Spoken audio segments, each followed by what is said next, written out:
मैं सभी युवा उद्यमियों से कहना चाहूंगा, या ओडीओपी के अंतर्गत या विश्वकर्मा श्रम सम्मान के अंतर्गत जो युवा या जो भी उद्यमी उत्तर प्रदेश में निवेश करना चाहता है, उन सब से मैं कहना चाहूंगा कि धैर्य के साथ अपने निवेश को आगे बढ़ाएं। सरकार का सिंगल विंडो सिस्टम उनकी मदद करेगा, निवेश सारथी उनकी मदद करेगा।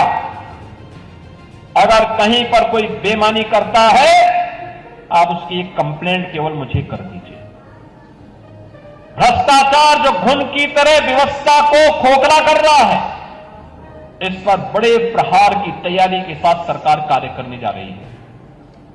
हमने पहले ही कहा है कि अपराध और अपराधियों के प्रति, भ्रष्टाचार और भ्रष्टाचारियों के प्रति सरकार जीरो टॉलरेंस की नीति के तहत काम करेगी, और उसी जीरो टॉलरेंस की नीति के तहत मैं आपका आह्वान करने के लिए आया हूं।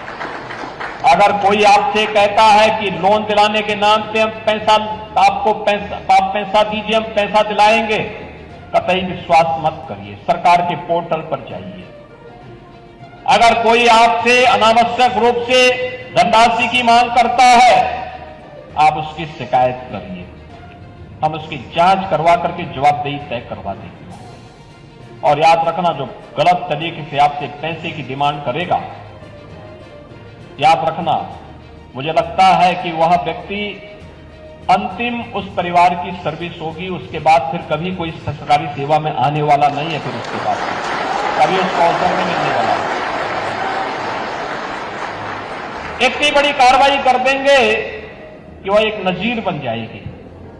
और बहनों और भाइयों, ये घुन को समाप्त करने की आवश्यकता है, सख्ती के साथ इससे लड़ने की आवश्यकता है। और ये तभी हो सकता है जब समाज सरकार के साथ खड़े होकर के इससे लड़ने के जज्बे के साथ तैयार हो सके। आपका विकास आपके लिए है, आने वाली पीढ़ी के लिए है, उसका कोई विकल्प नहीं हो सकता।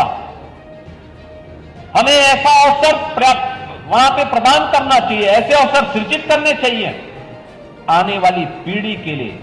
आपके द्वारा तैयार किया गया वातावरण एक स्मरणीय बन जाए, आपके प्रति उनके मन में स्वतः श्रद्धा का भाव पैदा हो जाए।